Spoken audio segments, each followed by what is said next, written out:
Ողջույն, առաջինի եթերում Սիրանկյունն է, այսօր մեր հյուրն է արվեստի պատմաբան Անժելա Հարությունյանը, ողջույն Անժելա,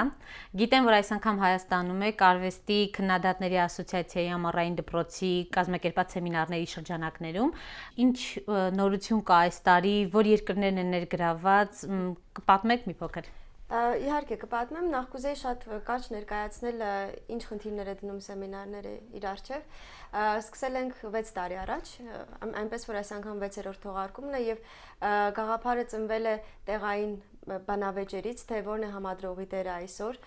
ինչպես պետք է համադրողը արվեստագետի հետ աշխատի եւ ինչպես պետք է ներկայացնի արվեստագետին թե տեղայինորեն եւ թե միջազգայինորեն։ Եվ այդ քննարկումներից ծնվեց ամառային դպրոցի գաղափարը։ Նախ առաջի 3 տարվա ընթացքում ավելի այդպես շատ հստակ դպրոցի ֆորմատ ուներ, երբ ուսանողները նստում էին դասի, մենք առաջարկում էինք քննադատության համադրության մեթոդներ, համադրության տեսություն, պատմություն եւ պրակտիկ պարապմունք, սակայն հետո եկանք այն եզրակացության, որ եւ մեր մասնակիցների բարձր պատրաստվածությունը, ինչպես նաեւ ժամանակային սահմանափակումը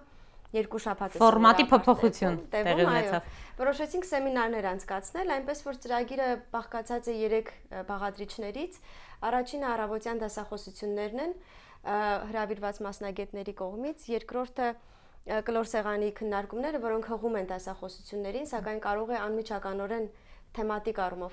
կապված չլինեն դասախոսությունների հետ եւ վերջապես հանրային ներկայացումները, որոնք մասնակիցներն են անում, ներկայացնելով իրենց համադրողական պրակտիկան։ Եթե չեմ սխալվում, այս տարի կուրատորներ են բացառապես։ Այդ տեսակ խնդիրել է դրվում, թե առհասարակ ըստ ցանկությանն եք թողնում արվեստագետի։ Քանի որ համադրողների համար են սեմինարները, հիմնականում մեզ դիմում են համադրողներ, արվեստի քննադատներ եւ քանի երկիր է ընդհանրապես այս անգամ դիմում ներկայացրել։ Ճիշտն ասած, այդպես երկրներով չենք համարում, որ նշանակություն ունի այդպես բազմամշակութայնություն ապահովել, այլ հաշվի ենք առնում ամեն մի հայցադիմումի որակը եւ դիմողի պատրաստվածությունը։ Հիմնականում փորձառու կուրատորներ են գալիս։ Կասեի կիսափորձառու, քանի որ ի վերջո սեմինարները երիտասարդ կուրատորների համար են։ Իսկ երկրների առումով այս տարի ունենք մարդիկ Իտալիայից, Լեհաստանից, Միացյալ Նահանգներից, Նիդերլանդներից։ Շատ ժամանակակից արվեստագետներ փաստում են, որ համադրությունը կամ կուրատորի աշխատանքը որպես այդպիսին իրենց անհրաժեշտ չէ, որովհետև երբեմն անգամ խանգարում է իրենց կատարած աշխատանքին։ Որքանով է այսօր կարևորվում կուրատորությունը աշխարհում ու մեզանում։ Համադրելու տարբեր մեթոդներ կան։ Համադրողի գործը ոչ թե արվեստագետի աշխատանքին խանգարելն է, այլ ընդհակառակը օգնելը, որպեսզի աշխատանքը ներկայացվի ամենալավ լույսի ներքո։ Այսինքն կուրատորը պետք է աշխատի արվեստագետի դիտավորությունը ներկայացնելու, արվեստագետի հետ հաղորդակցության մեջ մտնելու առաջին հերթին եւ հետո նոր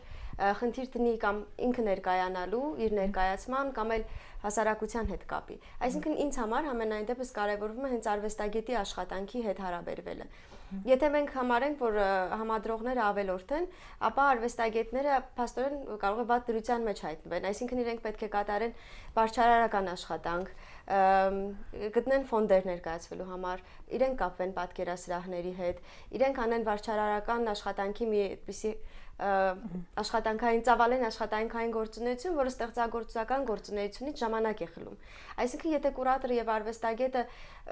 արվեստագետի միջև փոխվստահություն կա, ապա չի կարող համադրողի աշխատանքը խանգարել արվեստագետի աշխատանքը։ Այդ խնդիրը, որ կարող է մտքի ստեղծագործության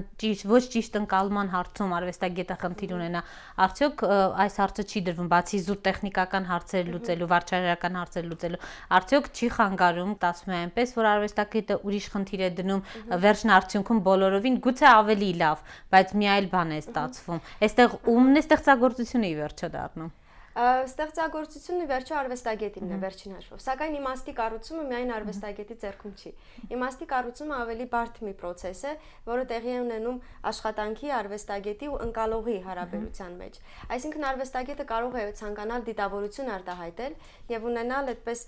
իմաստի կառուցման նկատմամբ վերահսկողություն, բայց կամ իմաստի կառուցման համակարգ, որ արվեստագետի վերահսկողությունից դուրս է։ Այսինքն արվեստագետը չի կարող հանդիսատեսի իմաստի կառուցում վերահսկել եւ ի վերջո երբ որ դիտում ես որևէ աշխատանք գնում ցուցահանդեսի դու ինքդ գնում ես քո կենսագրությամբ, քո աշխարհայացքով եւ երկխոսության մեջ ես մտնում եւ արվեստագետի եւ աշխատանքի հետ։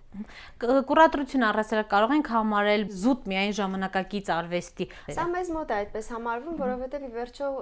համադրությունը որպես մասնագիտություն, որպես ինստիտուցիա մեզ մոտ շատ նոր է 90-ականներից եւ արևմուտքում էլ հարաբերականորեն նոր է 60-ականներից սկսած, սակայն միայն ժամանակակից արվեստին չի վերաբերվում համադրությունը։ Այսինքն կան համադրողները աշխատում են թե բնական թանգարաններում, երբ ասեք բույսեր եւ կենդանիներ են ցուցադրում եւ հին արվեստի թանգարաններում։ Այսինքն եթե համադրողի գործը աշխատելն է արվեստի գործերի եւ տարածության հետ որոշակի միջավայրում, որոշակի կոնտեքստում, ապա դա կարող է նաեւ չվերաբերվել ժամանակակից արվեստին։ Կարելի է լինել, ասենք, ռենեսանսի կուրատոր կամ միջնադարյան արվեստի կուրատոր։ Իսկ մասնագիտացումը որպես այդպիսին, որպես ինստիտուցիա նոր է։ Այս տարի Վենետիկի 54-րդ միջազգային բիենալեի շրջանակներում Հայաստանը մի քանի կուրատոր ներկայացրեց, նույնիսկ խոսակցություն կար, որ արվեստագետներից շատ կային կուրատորներ։ Արդյոք սա էլ մի ծայրահեղություն չէ եւ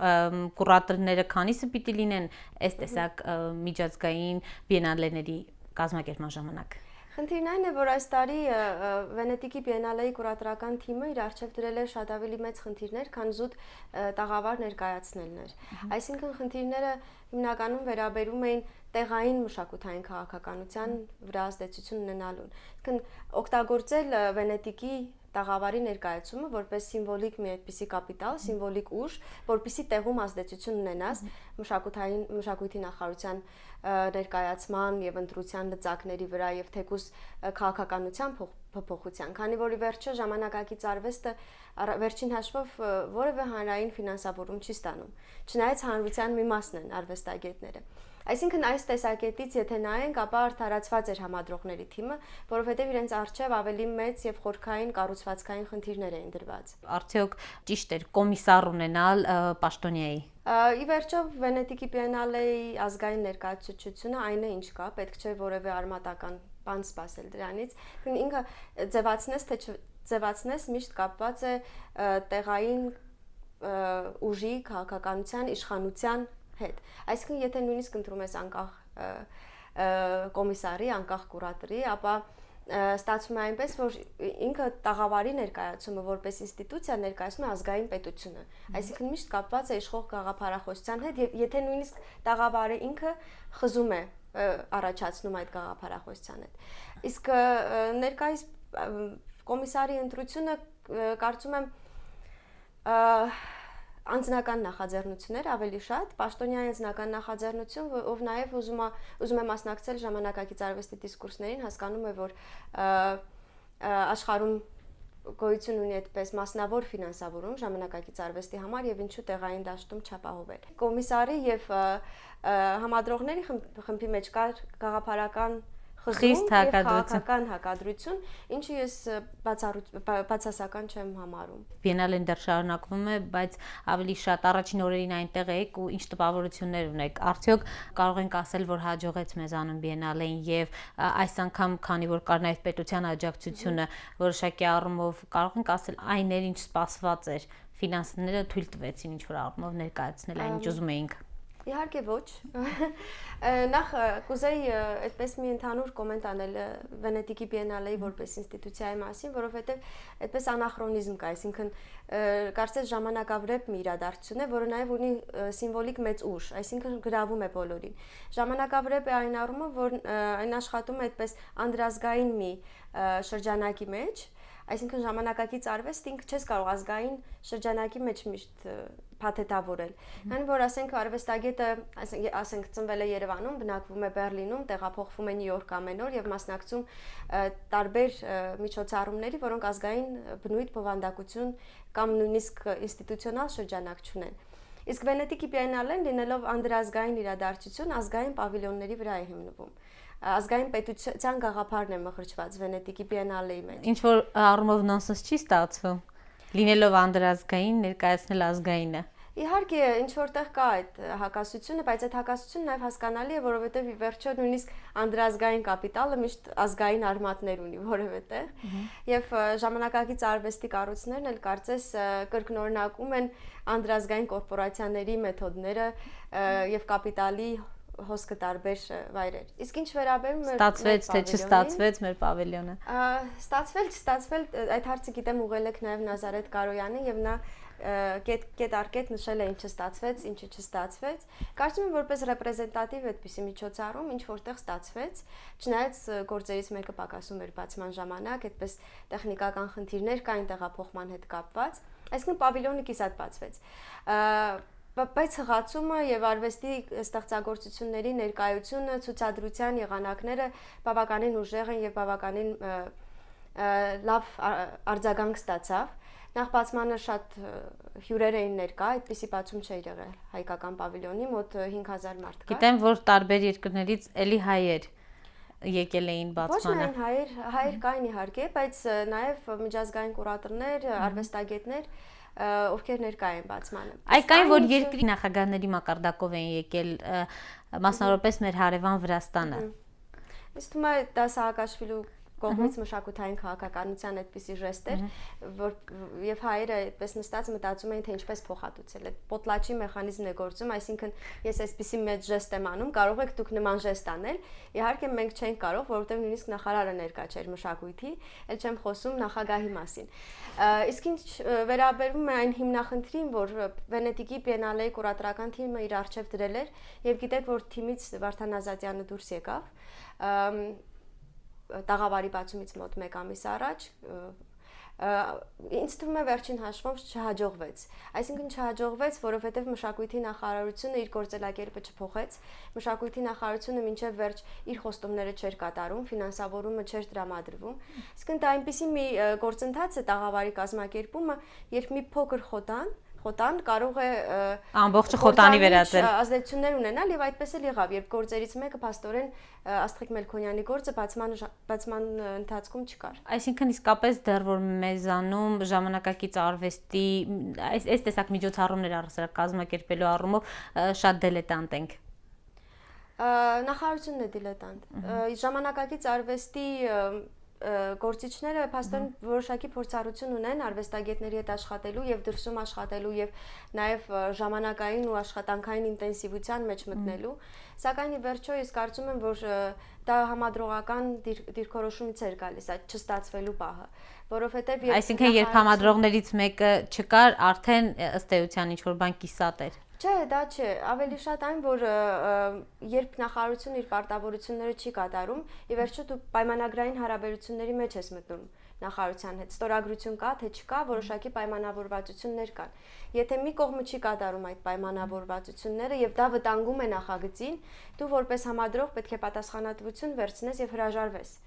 Որովհետև դա արդարացի չէ թե արվեստագետների նկատմամբ, երբ գործի կիսատ է ցուցադրվում, եւ թե քո մասնագիտության նկատմամբ։ Կարող ենք ասել, որ այսօր իսկապես դաշտը համադրողների եւ արվեստագետների ուսերին է։ Մի քիչ փոխվել է իրավիճակը, որովհետև կարծես նախարարությունը գիտակցում է, որ չի կարող անընդհատ ժամանակավորებ գործեր անել եւ միջազգային որևէ երկխոսության մասնակցելու համար պետք է նաեւ ժամանակակից արվեստի վրա հենվել, սակայն խնդիրն այն է, որ նախարարությունում աշխատող կոմպետենտ մարդիկ չկան, որպեսզի դաշտի հետ աշխատեն։ Եվ ոչ ոք չի մտածում երկարաժամկետ մշակութային քաղաքականություն մշակելու մասին, կամ մի այնպիսի մեխանիզմներ, որով նախարարությունը կհարաբերվի ժամանակակից արվեստի դաշտի հետ։ Նախարարությունը ինքը պիտի մշակի, պիտի վերցնի այդ մեծ պարտավորությունը իր ուսերին։ Եթե նախարարությունը պետական ինստիտուցիա եւ մենք խոսում ենք պետական քաղաքականության մասին, իհարկե պետք է նախարարությունը մշակի։ Նախարարությունը կարող է ստեղծել անկախ հանձնաժողով, խորհրդակցել արվեստի մասնագետների հետ կամ դաշտում գործիչների հետ, բայց ի վերջո դա պետական քաղաքականության մաս է։ Անժելա, եթե վերադառնանք արդեն ամառային դպրոցին, այս տարի դպրոցը առհասարակ ինչով էր առանձնանում։ Նախ թեմատիկ շատ այդպիսի հետաքրքիր ուղղվածություն կա, որը կրկին վերաբերում է անդրազգային իրադարձություններին, արվեստի իրադարձություններին, ինչպիսիք են արվեստի փառատոնները, բիենալեները եւ դրանց գաղափարաբանական ու տնտեսական գործողությանը։ Այսինքն արվեստի արտադրության համար ինչպիսի գաղափարաբանական ու տնտեսական հետևանքներ ունեն մեծամասշտաբ միջոցառումները։ Ինչպես կարելի է մեծամասշտաբ միջոցառումներից դուրս մտածել ավելի ինքնավար պրակտիկաների մասին, որոնք մարտահրավեր կնետեն այդ հանդիսանքային մեծ նախագծերին, մեծ ֆինանսավորում պահանջող նախագծերին, եւ թե ինչպես կարող է արվեստը որոշակիորեն արվեստի պրակտիկան ազատագրող հնարավորություն առաջարկել եւ արվեստագետի եւ հասարակության եւ ավելի լայն քաղաքական։ Անցյալ տարի այս օրերին արվեստի քննադատների ասոցիացիան կազմակերպել էր ժամադրություններ սահմանի վրա փառատոնը։ Այս տարի փառատոնը չունեցավ շարունակականություն։ Արդյոք կարող ենք ասել, որ փառատոնը չստացվեց։ Փառատոնը այդպես մի տարով անում են փառատոն առհասարակ իրադարձություններ նախատեսված, որովհետև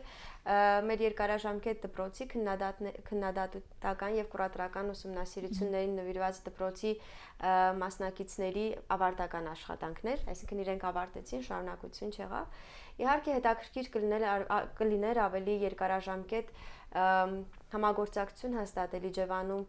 գործող կամ կիսագործող հաստատությունների անհատների հետ, սակայն կարծես այդ երկխոսությունը չստացվեց։